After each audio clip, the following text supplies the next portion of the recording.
Hello नमस्कार.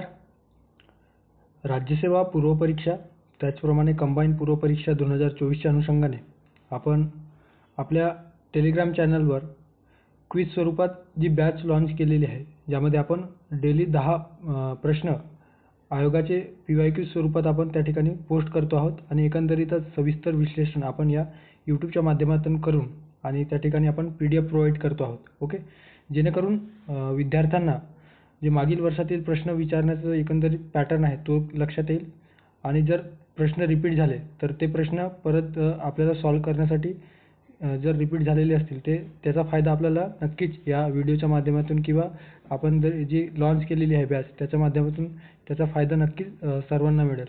Okay, so सुरू करूयात. आपण डे 6 मधला जो अर्थशास्त्र या विषयाअंतर्गत जे काही प्रश्न आपण त्या ठिकाणी पोस्ट केलेले होते ते या ठिकाणी आपण डिस्कस करणार आहोत. ओके, 6 तारखेला हे प्रश्न आपण त्या ठिकाणी आपल्या ग्रुपवर पोस्ट केलेले होते. बघूयात.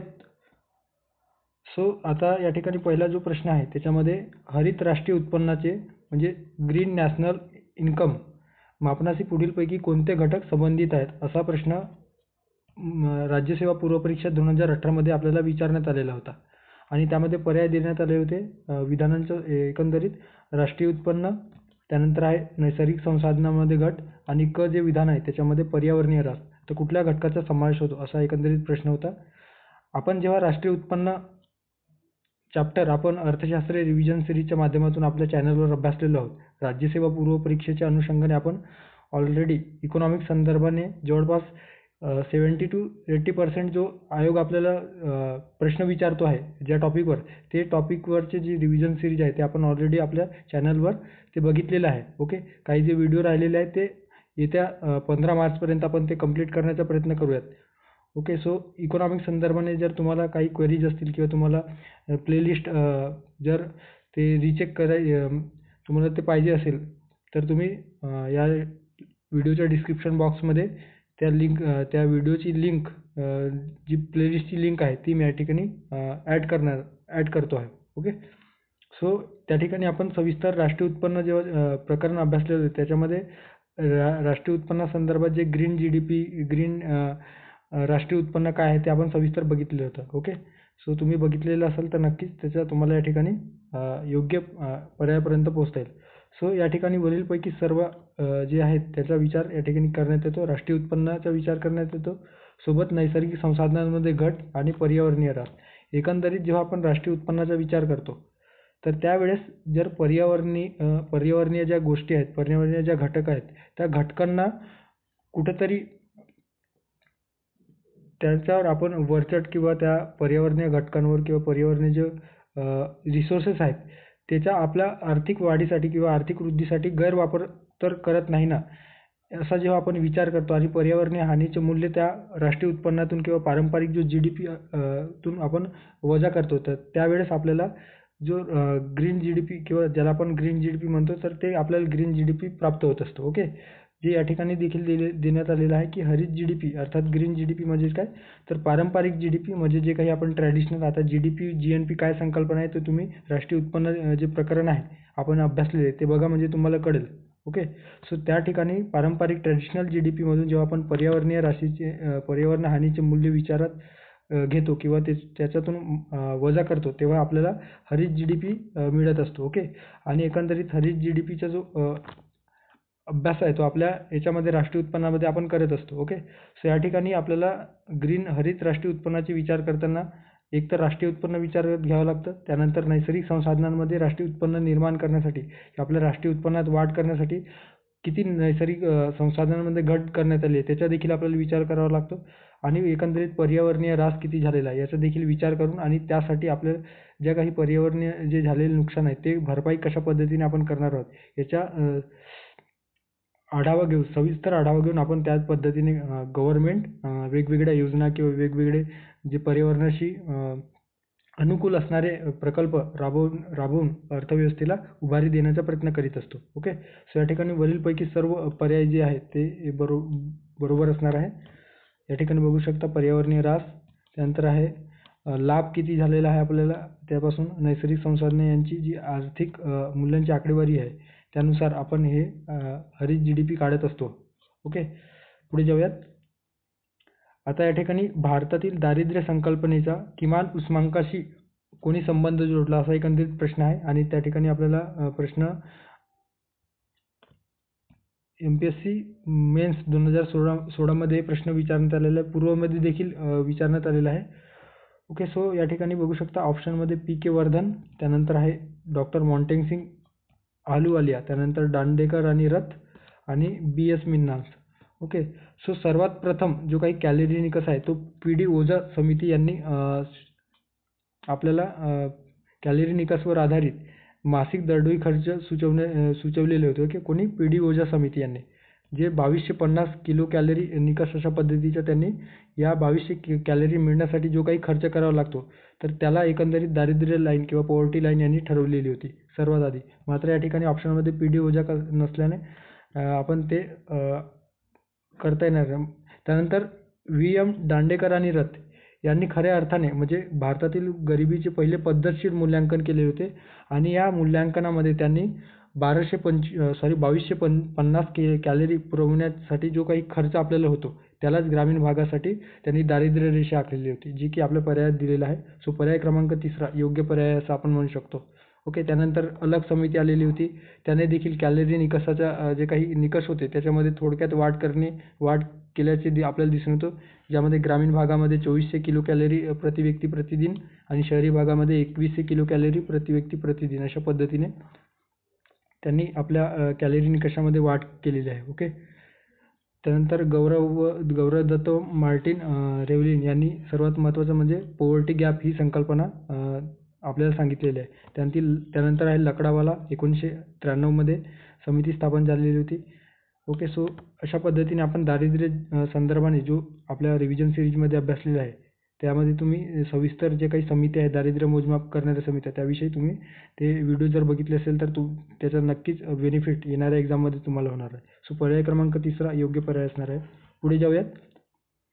आता या ठिकाणी आपल्याला जे राष्ट्रीय नियोजन आहे त्या नियोजनाचे जे काही वेगवेगळे प्रकार पडतात त्यानुसार आपल्याला या ठिकाणी आपला प्रश्न विचारण्यात आलेला आहे. खालील विधाने विचारात घ्या व योग्य कोणते ते सांगा, अशा पद्धतीने प्रश्न आहे. विधान काय सांगतो तर क्षेत्रीय नियोजनाची सुरुवात करणारा अमेरिका हा पहिला देश होता का? त्यानंतर आहे राष्ट्रीय नियोजनाची जी बीजे आहेत ती रशियाच्या बोल्शेविक क्रांतीमध्ये सापडतात. आणि विधानात आपल्याला सांगितलेलं आहे की भारताने क्षेत्रीय नियोजनाची सुरुवात 1976 पासून सुरू केली. ओके, सो आपण पंचवार्षिक योजना सविस्तर ते देखील आपल्या चॅनलवर बघितलेलं आहे, जे राज्यसेवा पूर्व परीक्षेच्या दृष्टीने अत्यंत महत्त्वाचं आहे. ओके, सो तुम्ही जे रिव्हिजन सिरीज बघितलेलं आहे त्याच्यातूनच कितीतरी प्रश्न या आपल्या जे काही मागील वर्षातील प्रश्नपत्रिका आपण पोस्ट करतो आहोत ते सॉल्व्ह होतील. ओके, इतका सखोल पद्धतीने आपण रिव्हिजन सिरीज बघितलेलं आहे. ओके, तरी पण ते एकदा परत रिवाइज व्हावा या कारणास्तव काही स्क्रीनशॉट त्या आपण बघितलेल्या सिरीजमधून या ठिकाणी मी देतो आहे. ओके, सो पंचवार्षिक योजनेची जी काही सुरुवात आहे ते आपल्याला रशियामध्ये जी काही बोल्शेविक क्रांती घडून आली त्या बोल्शेविक क्रांतीच्या मुळात आपल्याला पंचवार्षिक आपल्या भारतामध्ये होण्यासाठी एक कारणीभूत घटक आहे असं आपण म्हणू शकतो. ओके, सो जी काही रशियामध्ये बोल्शेविक क्रांती झालेली होती त्याच्यानंतर 28 ते 32 मध्ये जोसेफ स्टॅलिन यांच्या नेतृत्वाखाली पहिली पंचवार्षिक योजना राबवण्यात आली, ज्यामध्ये आदेशात्मक स्वरूपात राबवण्यात आली. ओके, त्यानंतर आहे जे विधान आहे या ठिकाणी दिले आहे तर विधान आपण योग्य आहे असं सांगू शकतो, कारण राष्ट्रीय नियोजनाची जी बीजे आहे ते बोल्शेविक क्रांतीमध्ये सापडतात, हे योग्य आहे. त्यानंतर आहे याचे वेगवेगळे प्रकार आपल्याला दिसून येतात ग्रामीण स्तरावर, त्यानंतर आहे जिल्हा स्तरावर, राज्य स्तरावर, राष्ट्रीय स्तरावर. ओके, सो अमेरिकेतील जे काही टेनेसी खोरे प्रकल्प आहे हे आपल्याला प्रादेशिक नियोजनाचे पहिले उदाहरण सांगता येईल. ओके, सो जे पहिले जे विधान या ठिकाणी दिलेलं आहे ते देखील योग्य आहे असं आपण म्हणू शकतो. क्षेत्रीय नियोजनाची सुरुवात करणारा अमेरिका हा पहिला देश आपल्याला दिसून येतो आणि त्यांनी टेनेसी खोरे हे प्रकल्प अशा पद्धतीने सुरुवात केलेली आहे. मात्र जे विधान आहे त्याच्यामध्ये भारताने क्षेत्रीय नियोजनाची सुरुवात 1976 पासून केली, हे कुठेतरी आपल्याला चुकीचं वाटतं, कारण क्षेत्रीय नियोजन हा आपण विशिष्ट क्षेत्रासाठी आपण ते नियोजनबद्ध रीतीने एखाद्या भागामध्ये जर डेव्हलप करायचं असेल तर त्यावेळेस त्या पर्टिक्युलर भागाचाच विचार करून आपण नियोजनाची जी काही पद्धती आहे ती आखत असतो. मात्र राष्ट्रीय नियोजनाचा विचार करता संपूर्ण राष्ट्रासाठी, मग ते उत्तर प्रदेशमध्ये ती योजना राबवत असेल तर तीच योजना आपल्याला महाराष्ट्रामध्ये देखील राबवू शकतो किंवा केंद्र सरकारतर्फे राबवल्या जातो, किंवा जम्मू काश्मीरमध्ये जी योजना आपण राबवत असो सध्या, तर तीच योजना आपण दक्षिणेकडील राज्यामध्ये किंवा ईशान्यपूर्व राज्यामध्ये राबवणार. म्हणजे सविस्तर संपूर्ण राष्ट्रासाठी आपण ती योजना स्वीकारलेली होती, जी 1950-51 मध्ये आपण सुरू केलेली होती. त्यामुळे जे विधान आहे ते या ठिकाणी आपण चुकीचं आहे असं आपण सांगू शकतो. त्यामुळे या ठिकाणी आपल्याला एलिमिनेट करावं लागेल. सो आणि ब योग्य पर्याय असणार आहे. भारतात राष्ट्रीय नियोजनाची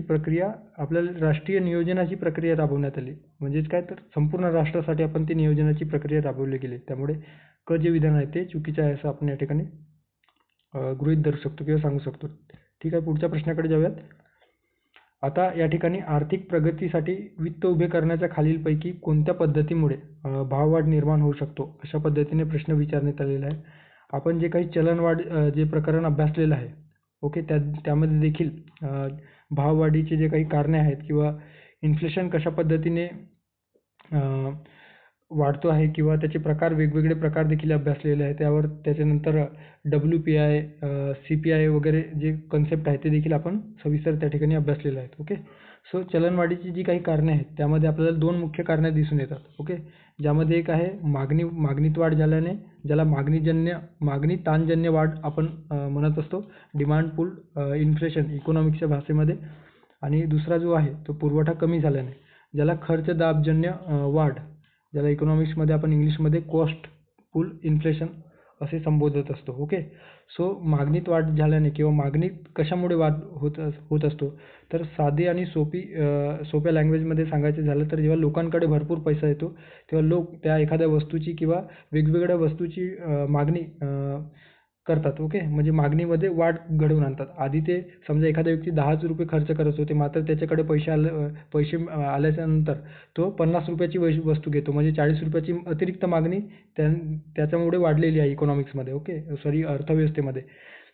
त्यामुळे काय होते, तर मागणीत वाढ झाल्याने एकंदरीतच बाजारामध्ये स्पर्धात्मक वातावरण निर्माण होतं आणि किमतीमध्ये देखील वाढ होऊ लागतो. ओके, सो अशा पद्धतीने कोणकोणते घटक आहेत ज्यामध्ये मागणीत वाढ झाल्यामुळे या खर्च जो आहे खर्चामध्ये वाढ केल्यामुळे किंवा मागणीत वाढ झाल्याने एकंदरीत आपल्या जी चलनवाढ आहे ती चलनवाढ घडून येतो. तर लोकांच्या खर्चात होणारी वाढ, त्यानंतर आहे सरकारी खर्चात होणारी वाढ, पतनिर्मितीमुळे होणारी वाढ, या ठिकाणी मुळे आहे, पतनिर्मितीमुळे होणारी वाढ. त्यानंतर आहे तुटीच्या अर्थभरणा केल्यामुळे होणारी वाढ, काळा पैसा आणि लोकसंख्या वाढल्याने लोकसंख्येची गरज भागवण्यासाठी अतिरिक्त जी मागणी घडून येते त्यामुळे एकंदरीत वस्तू व सेवांच्या किमतीमध्ये वाढ होत असतो. ओके, सो तुटीचा जो अर्थभरणा आहे, तर तुटीचा अर्थभरणा कोण करत असतो, तर गव्हर्नमेंट करत असतो. ओके, एखाद्या आर्थिक प्रगतीसाठी जेव्हा आपण वेगवेगळ्या प्रकल्प राबवत असतो आणि त्यासाठी बजेटपेक्षा जेव्हा आपण बजेटमध्ये तुटीचा अर्थभरणा मांडत असतो, म्हणजे तुटीच्या अर्थभरणामध्ये अतिरिक्त पैसा आपण खर्च करण्यासाठी एखाद्या योजनेचा प्रस्ताव आपण मांडत असतो आणि त्या दृष्टीने बाहेरून किंवा इतर रिसोर्सेसच्या माध्यमातून आपण त्यावर खर्च करण्याचा प्रयत्न करत असतो. आणि एकंदरीतच त्यामुळे काय होतं, तर भाववाढ निर्माण होण्याची शक्यता असते. ओके, जे या ठिकाणी तुटीच्या वित्त व्यवस्था उभे करण्यामुळे आपल्याला भाववाढ दिसून येतो. ओके, सरकारी कर्जरोख्यांचा या ठिकाणी आपल्याला प्रकार दिसून येतात नाही. अंतर्गत बहिर्गत मुळे होऊ शकतो, मात्र जो सर्वात प्रभावी आहे तो आपल्याला तुटीच्या अर्थभरणा या ठिकाणी आपण म्हणू शकतो. ओके, त्यानंतर पुरवठा कमी झाल्याने वगैरे या ठिकाणी आहे ते तुम्ही बघू शकता. हे ऑलरेडी आपण डिस्कस केलेले आहे, त्यामुळेच आपण ब्रीफमध्ये बघतो. ओके, जर तुम्ही ते चलनवाढीचे जे व्हिडिओ आहे किंवा जो लेक्चर आपण बनवलेला आहे तो बघितलं तर तुम्हाला ते सविस्तर चलनवाढी संदर्भात जे संकल्पना आहे ते सविस्तर लक्षात येईल. आता पुढच्या प्रश्नामध्ये आपल्याला राजकोषीय धोरणाची साधने कोणती आहेत असा प्रश्न विचारण्यात आलेला आहे. कंबाईन ग्रुप सी पी पूर्व परीक्षा 2018 मध्ये. यामध्ये विदेशी गुंतवणूक, त्यानंतर आहे कर, सार्वजनिक खर्च आणि बँक दर धोरण. तर यामध्ये आपल्याला राजकोषीय धोरणाची साधने, आपल्याला माहितीच असेल की राजकोषीय धोरण आणि मौद्रिक धोरण असे म्हणजे फिस्कल पॉलिसी आणि मॉनिटरी पॉलिसी, आपल्याला 2 पॉलिसी आपल्या अर्थव्यवस्थेमध्ये गव्हर्नमेंटकडून आणि बँकेकडून अर्थव्यवस्थेला नियंत्रित करण्यासाठी आपण राबवत असतो. ओके, सो जेव्हा गव्हर्नमेंट वेगवेगळ्या माध्यमातून कर असेल, खर्च असेल, सार्वजनिक कर्ज असेल, देशाचा अर्थसंकल्प असेल, या माध्यमातून जेव्हा देशातील अर्थव्यवस्थेला आकार देण्याचा किंवा स्वरूप प्राप्त करून देण्याचा प्रयत्न करत असतो, तर त्यालाच आपण राजकीय धोरण असे म्हणत असतो. आणि मॉनिटरी पॉलिसी किंवा ज्याला मौद्रिक धोरण हे देशाच्या मध्यवर्ती बँकेकडे सर्व अर्थव्यवस्थेच्या नियंत्रण किंवा आर्थिक स्थैर्य निर्माण करण्यासाठी जे काही तंत्र असतात त्या तंत्राचा वापर करून मध्यवर्ती बँक जे धोरण राबवत असते, तर त्याला आपण मॉनिटरी पॉलिसी किंवा मौद्रिक धोरण म्हणत असतो. ओके. सो या ठिकाणी कर आणि सार्वजनिक खर्च हे राजकोषीय धोरणाचे परिणाम दिसून येतात. तर बँक दर धोरण हे आपल्याला मौद्रिक धोरणाचे प्रभाव किंवा एकंदरीत साधने असल्याचे आपल्याला या ठिकाणी दिसून येतो. Okay.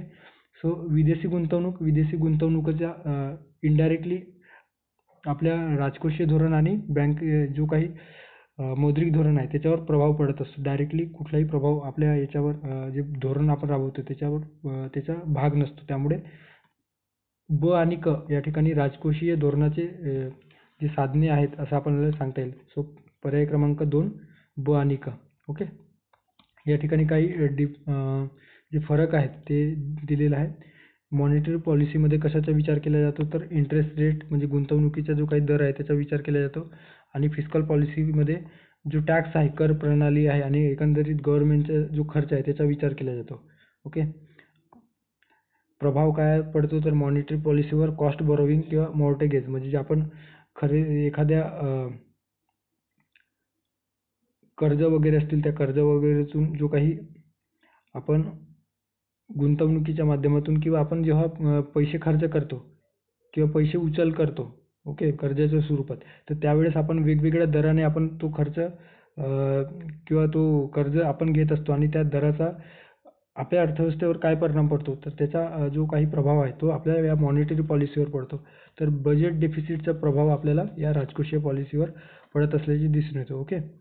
So monetary policy central bank मध्यवर्ती बँकेकडे नियंत्रित केला जातो आणि जे काही टॅक्स स्ट्रक्चर किंवा गव्हर्नमेंटचा जो खर्च आहे तो गव्हर्नमेंटद्वारे केला जातो. अशा पद्धतीने मॉनिटरी पॉलिसी आणि आपल्याला मौद्रिक धोरणासंदर्भाने मॉनिटरी पॉलिसी आणि फिस्कल पॉलिसी संदर्भाने या ठिकाणी स्पष्ट करता येईल. ओके. ॲडिशनल माहिती आहे, तुम्ही नंतर रीड करा. त्यानंतर आहे या ठिकाणी आपल्याला कर संरचना किंवा कर सुधारणा समिती संदर्भाने प्रश्न विचारण्यात आलेला होता. STI मेन्स 2019 मध्ये 1991ची जी काही कर सुधारणा समिती होती ते डॅश डॅशच्या अध्यक्षतेखाली नियुक्त करण्यात आली होती. तर त्याचे अध्यक्ष कोण होते? विजय केळकर. त्यानंतर आहे दुसरा पर्याय राजा चेलैया, LK झा आणि M गोविंदराज. ओके. सो सर्वांनाच माहीत असेल की 1991 मध्ये जी काही कर सुधारणा विषयक समिती आपण भारतीय गव्हर्नमेंटने नेमलेली होती ते आहे राजा चेल्लैया यांच्या अध्यक्षतेखाली ही कर सुधारणा समिती नेमण्यात आलेली होती. ओके. भारताच्या कर प्रणालीत सुधारणा करण्याच्या उद्देशाने किंवा एक पर्टिक्युलर अजेंडा ठरवण्यासाठी सरकारद्वारा प्राध्यापक राजा चेल्लैया यांच्या अध्यक्षतेखाली ही कर सुधारणा समिती नेमण्यात आली होती. या कर सुधारणा समितीने 3 अहवाल प्रसिद्ध केले. ओके. TRC म्हणजे काय? Tax reform commission. या कर सुधारणा समितीने 1991, 92 आणि 93 असे 3 वर्षांसाठी 3 अहवाल प्रसिद्ध केलेले होते. आता त्यांचे जे काही शिफारशी होत्या त्या शिफारशी आपल्याला माहिती असणे अपेक्षित आहे. ओके. ज्यामध्ये सीमांत दराचे पहिला जो आहे त्यामध्ये सीमांत कराचे जे दर आहेत ते कमी करून वैयक्तिक कर प्रणाली सुधारणा करणे अशा पद्धतीची एक शिफारस या राजा चेल्लैया समितीने केलेली होती. कॉर्पोरेट टॅक्स आहे त्या कॉर्पोरेट टॅक्सच्या दरामध्ये कपात करा अशा पद्धतीची शिफारस देखील केलेली होती. आयात केलेल्या निविष्ठांचा खर्च कमी करणे म्हणजे आयात करण्यासाठी जो काही आपल्याला खर्च करावा लागतो आहे, जो काही आपण वेगवेगळे टॅक्सेस वगैरे लावत असतो तर त्याचा दर कमी करा अशा पद्धतीने देखील या समितीने शिफारस केलेली होती. त्यानंतर आहे सीमा शुल्क कमी करणे. त्यानंतर सीमा शुल्क दरांची जी संख्या आहे ती कमी करणे.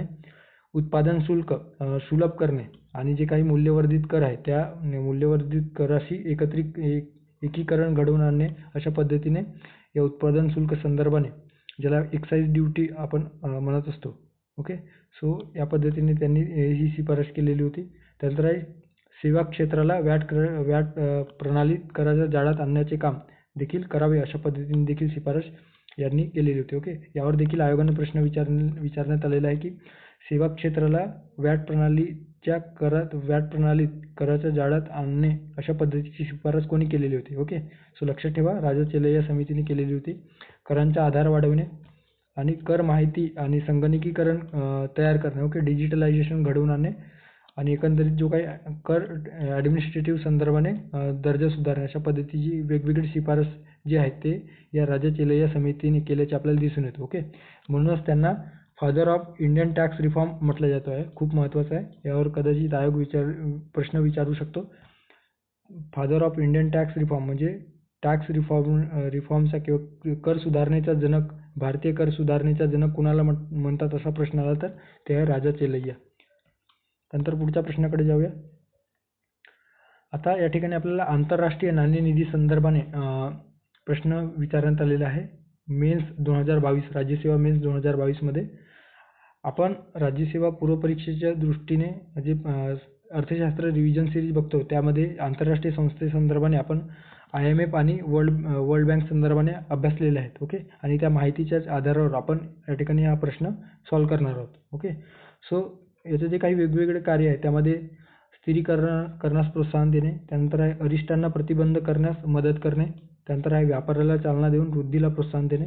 तर कुठले कार्य आपल्याला दिसून येतात? ओके, सो या ठिकाणी हे तीनही जे कार्य आहेत ते या IMFचे असल्याचे दिसून येतात. ओके, एकंदरीत त्यांच्या उद्दिष्ट विचारात घेतले तर आर्थिक सहकार्याला चालना देणे, त्यानंतर आहे आर्थिक स्तरीय सुरक्षित आर्थिक स्तरीय निर्माण करणे म्हणजे आर्थिक स्तरीय स्थिरीकरणाचा जो आहे प्रोत्साहन, त्यासाठी प्रोत्साहन देणे हे जे विधान आहे आर्थिक स्तरीय संदर्भाने दिलेलं आहे, त्यामुळे जे आहे ते योग्य आहे. अरिष्टांना प्रतिबंध करण्यास मदत करणे, अरिष्ट म्हणजे काय? संकट, आर्थिक जे आपल्या अर्थव्यवस्थेत वेगवेगळे संकट उद्भवतात तर त्या उद्भवणाऱ्या संकटांना प्रतिबंध करण्याचे काम देखील IMF वेगवेगळ्या देशांना किंवा जे काही गरीब देश आहेत किंवा विकसनशील देश आहेत त्यांना वेगवेगळ्या अल्प कालावधीसाठी कर्ज पुरवठा करून तेथील जे त्या देशातील जो आर्थिक संकट आलेले आहेत ते टाळण्यासाठी देखील मदत करीत असते. ओके, सो ब देखील योग्य असल्याचे आपण म्हणू शकतो. आणि व्यापाराला चालना देऊन आर्थिक वृद्धीला प्रोत्साहित करणे. ओके, आंतरराष्ट्रीय व्यापार सुलभ करणे. तर अशा पद्धतीने जे तीनही या ठिकाणी जे कार्य दिलेले आहे ते योग्य आहेत असं आपण म्हणू शकतो. ओके, सो या ठिकाणी देखील आपण दिलेलं आहे की organize that promotes global growth, economic growth, त्यानंतर आहे financial stability, encourage international trade, आंतरराष्ट्रीय वृद्धीला चालना देणे आणि जे काही गरिबी आहे ते गरिबी कमी करण्यासाठी हे IMF आपले कार्य करीत असतो. ओके, सो अशा पद्धतीने पर्याय क्रमांक 4 योग्य पर्याय असणार आहे. पुढे जाऊया. आता या ठिकाणी आपल्याला जे काही वेगवेगळे आपल्या देशाच्या अर्थव्यवस्थेमध्ये ॲग्रिकल्चर संदर्भाने जे काही जे वेगवेगळे क्रांती घडून आले त्या संदर्भाने आपल्याला जोड्या स्वरूपात एकंदरीत राज्यसेवा मुख्य परीक्षेत प्रश्न विचारण्यात आलेला होता. ओके, सो अतिशय सोपा असा प्रश्न होता. यामध्ये सर्वांना माहीत आहे हरित क्रांती कशा संदर्भाने आहे तर अन्नधान्य संदर्भात, त्यानंतर आहे धवल क्रांती, ओके, ज्याला आपण व्हाईट रिव्होल्यूशन म्हणत असतो, ते आहे दूध उत्पादनासंदर्भात. पिली क्रांती कशा संदर्भात आहे येलो तर ते ऑइल सीड उत्पादनासंदर्भात म्हणजे तेलबिया उत्पादनासंदर्भात आपल्याला पिली क्रांती दिसून येतो, ज्याला आपण पिवळा क्रांती असे आपण मराठी संबोधत असतो. आणि नीळ क्रांती किंवा निळी क्रांती कशा संदर्भात तर मासेमारी उत्पादनामध्ये वाढ घडवण्यासंदर्भात आपल्याला हे वेगवेगळे क्रांती. सो पर्याय क्रमांक 1, 2, 1, 4, 3 अशा पद्धतीने योग्य पर्याय असणार आहे. ओके, सो ब्लॅक रिव्होल्यूशन ज्याला काळी क्रांती कशा संदर्भात आहे तर पेट्रोलियम संदर्भाने. ब्लू रिव्होल्यूशन आताच बघितलं मासेमारीच्या उत्पादनासंदर्भात आपल्याला दिसून येतो. ब्राऊन रिव्होल्यूशन आपल्याला लेदर, ओके, जे काही लेदर आहे चामड्याच्या उत्पादनासंदर्भात जे काही रिव्होल्यूशन घडून आले त्याला ब्राऊन रिव्होल्यूशन म्हटलं जातो आहे. त्यानंतर गोल्डन रिव्होल्यूशन फ्रूट संदर्भात आणि हनी, ओके, मधांचे जे काही मध गोडा किंवा मधाचे जे उत्पादन आहे त्या उत्पादनासंदर्भात हे गोल्डन रिव्होल्यूशन आपल्याला दिसून येतो. ग्रीन रिव्होल्यूशन आपण बघितलं अन्नधान्य संदर्भात. ग्रे रिव्होल्यूशन कशा संदर्भात आहे हे लक्षात ठेवा. ग्रे रिव्होल्यूशन फर्टिलायझर्स जी काही खते आहेत वेगवेगळे सेंद्रिय खते त्या खते संदर्भात ग्रे रिव्होल्यूशन घडवून आणणे किंवा ग्रे रिव्होल्यूशन आपल्याला दिसून येतो. पिंक रिव्होल्यूशन ओनियन संदर्भात, ओके, कांद्यांच्या जे उत्पादनामध्ये वाढ घडवण्यासाठी पिंक रिव्होल्यूशन आपल्याला लक्षात घ्यावे लागते. त्यानंतर आहे रेड रिव्होल्यूशन मीठ आणि टोमॅटो संदर्भात, ओके, मांसच्या उत्पादनामध्ये वाढ करणे किंवा टोमॅटोच्या उत्पादनामध्ये वाढ करण्यासाठी रेड रिव्होल्यूशन. सिल्वर रिव्होल्यूशन इग आणि पोल्ट्री फार्ममध्ये जे काही डेव्हलपमेंट आहे किंवा एकंदरीत पोल्ट्री फार्म आणि इगच्या उत्पादनामध्ये वाढ घडवण्यात आणण्यासाठी या सिल्वर रिव्होल्यूशनचा विचार केला जातो. व्हाईट आताच बघितलं मिल्क संदर्भात, येलो हे ऑइल सीड म्हणजे तेलबिया उत्पादन संदर्भात, आणि एव्हरग्रीन रिव्होल्यूशन कशा संदर्भात, ओव्हरऑल सर्व गोष्टींचा जे काही आपल्या ॲग्रिकल्चरमध्ये आहे त्यांचं डेव्हलपमेंट करण्यासाठी आपण या एव्हरग्रीन रिव्होल्यूशन घडवून आणण्याचा प्रयत्न करीत आहोत. ओके, पुढे जाऊयात. या ठिकाणी आपल्याला खालीलपैकी कोणी बहुआयामी दारिद्र्य निर्देशांक सादर केला आहे असा एकंदरीत STMS 2022 आपल्याला प्रश्न विचारण्यात आलेला आहे. सो तुम्ही बघू शकता जागतिक बँक, मानव विकास अहवाल, नियोजन आयोग आणि भारतीय रिझर्व्ह बँक. तर कोणी अशा पद्धतीच्या बहुआयामी मल्टी डायमेन्शनल पॉवर्टी इंडेक्स सादर केलेला आहे, तर ते आहे मानव विकास अहवाल 2010 मध्ये. ओके, सो आता मानव विकास अहवाल राष्ट्रीय बहुआयामी दारिद्र्य निर्देशांक जागतिक स्तरावर जर आपण विचार केला तर जागतिक स्तरावर Oxford poverty and human development initiative, okay, Oxford poverty and human development initiative, ज्याला आपण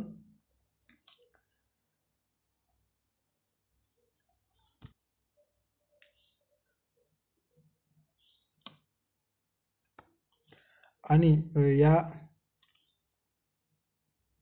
OPHI ने, ओके, ज्याला आपण OPHI संबोधत असतो. सो या ऑक्सफोर्ड आणि जे काही युनायटेड डेव्हलपमेंट प्रोग्राम जे संस्था आहे, या दोन्ही संस्थेने मिळून 2010 मध्ये या अहवालाची निर्मिती केल्याचे दिसून येतो. ओके, आणि पहिल्यांदा जे काही मानव विकास अहवाल 2010 च्या अहवालामध्ये सर्वात आधी हे जे बहुआयामी दारिद्र्य निर्देशांक आहे ते प्रसिद्ध करण्यात आले. ओके, त्यामुळे पर्याय क्रमांक 2 योग्य पर्याय असणार आहे. यामध्ये कशाचा विचार केला जातो तर दारिद्र्य निर्देशांकात यामध्ये 3 गोष्टीचा प्रामुख्याने विचार केला जातो. गरीब लोकांसाठी 3 गोष्टींचा विचार केला जातो. शिक्षण, आरोग्य आणि राहणीमानाचा जो दर्जा आहे तो कसा आहे. जर त्या पर्टिक्युलर एका लेवलमध्ये जो काही बहुआयामी दारिद्र्य निर्देशांकानुसार जे निकष ठरवलेले आहेत त्या निकषाच्या वरती जर बसत असेल तर ते बहुआयामी दारिद्र्य निर्देशांकात मोडणाऱ्या नाहीत, आणि जर ते खालती येत असतील तर ते मोडणाऱ्या आहेत. अशा पद्धतीने या दारिद्र्य संदर्भात जी काही बहुआयामी दारिद्र्य निर्देशांक आहेत त्या दृष्टीने जे काही ऑक्सफर्ड आहे आणि UNDP प्रसिद्ध करत असतो आकडेवारी. ओके, सो या ठिकाणी 3 आयाम ज्यामध्ये आरोग्य, शिक्षण आणि राहणीमान, आरोग्य, शिक्षण आणि राहणीमान या 3 आयाम आणि 10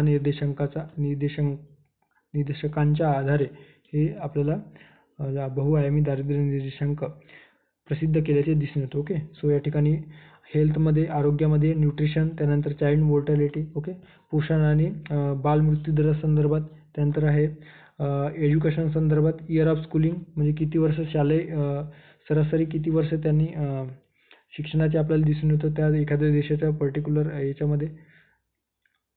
आणि दुसरा आहे स्कूल अटेंडन्स म्हणजे पटसंख्या किती होती, एखाद्या देशाच्या सरासरी पटसंख्येचा देखील विचार केला जातो.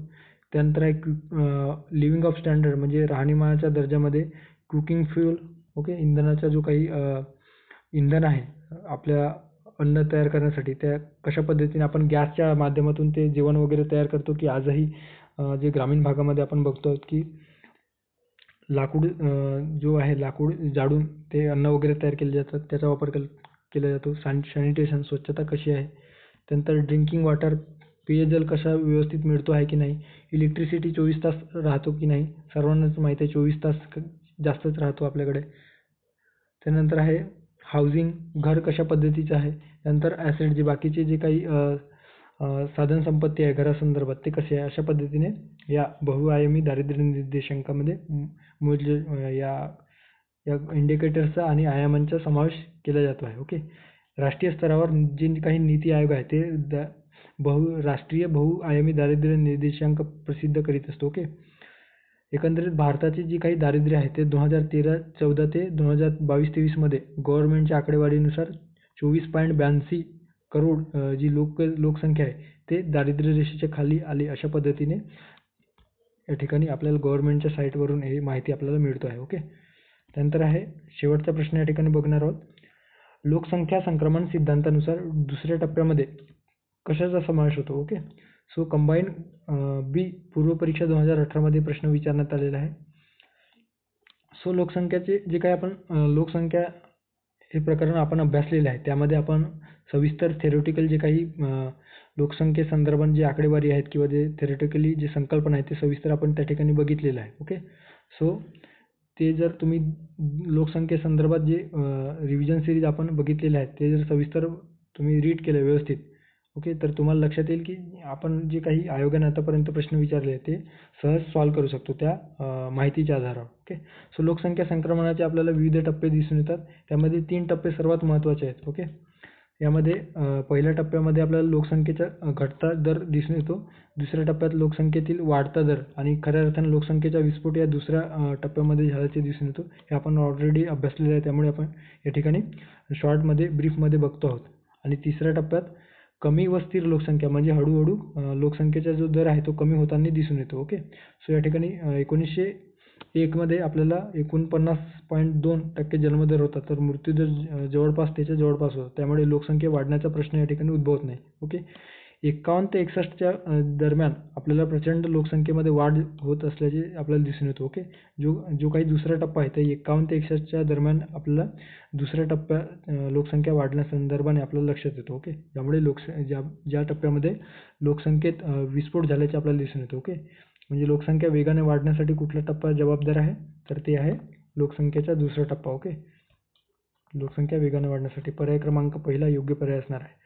अलीकडे 2023 मध्ये एक आकडेवारी प्रसिद्ध झाली, ज्यामध्ये United nation population fund, okay, त्या युनायटेड नेशनच्या रिपोर्टनुसार, पॉप्युलेशन रिपोर्टनुसार आपण जगातील सर्वाधिक लोकसंख्या असणारा देश झालेलो आहोत, ज्यामध्ये आपली जी एकंदरीत लोकसंख्या आहे ते 142.80 कोटीच्या जवळपास गेलेली आहे. ओके. सो अशा पद्धतीने आपण जे अर्थशास्त्र संदर्भाने आपण प्रश्न पोस्ट केलेले होते ते आपण या ठिकाणी सविस्तर बघितलेले आहे. ओके.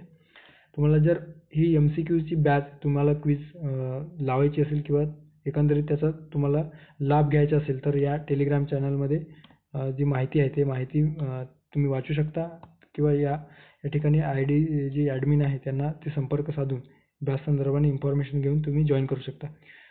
या प्रश्न सॉल्व्ह करण्याचा किंवा आयोगाचे प्रश्न सॉल्व्ह करण्याचा नक्कीच आपल्याला बेनिफिट होतो, कारण आयोग फेरफार करून तेच प्रश्न एकंदरीत आपल्याला विचारत असतो. ओके. जरी त्याच्या ॲज इट इज जर क्वेश्चन रिपीट नाही झालं तर ते थीमनुसार ते पोस्ट करीत असतो, म्हणजे रिपीट करीत असतो, किंवा तोच प्रश्न फेरफार करून किंवा एखाद्या वन लायनर स्वरूपात विचारलेला असेल तर पुढच्या वेळेस तो स्टेटमेंट स्वरूपात फ्रेम करून आपल्याला विचारतो आहे. त्यामुळे याच अप्रोचने, याच पद्धतीने, याच गोष्टीचा विचार करून आपण ही बॅच लॉन्च केलेली आहे. ओके. जर तुम्हाला if you have interest about this batch, so या टेलिग्राम चॅनलवर त्याविषयी माहिती आहे, नक्की तुम्ही त्या ठिकाणी जाऊन इन्फॉर्मेशन घेऊ शकता. ओके. सो भेटूया पुढच्या एका नवीन व्हिडिओमध्ये. धन्यवाद. थँक्यू.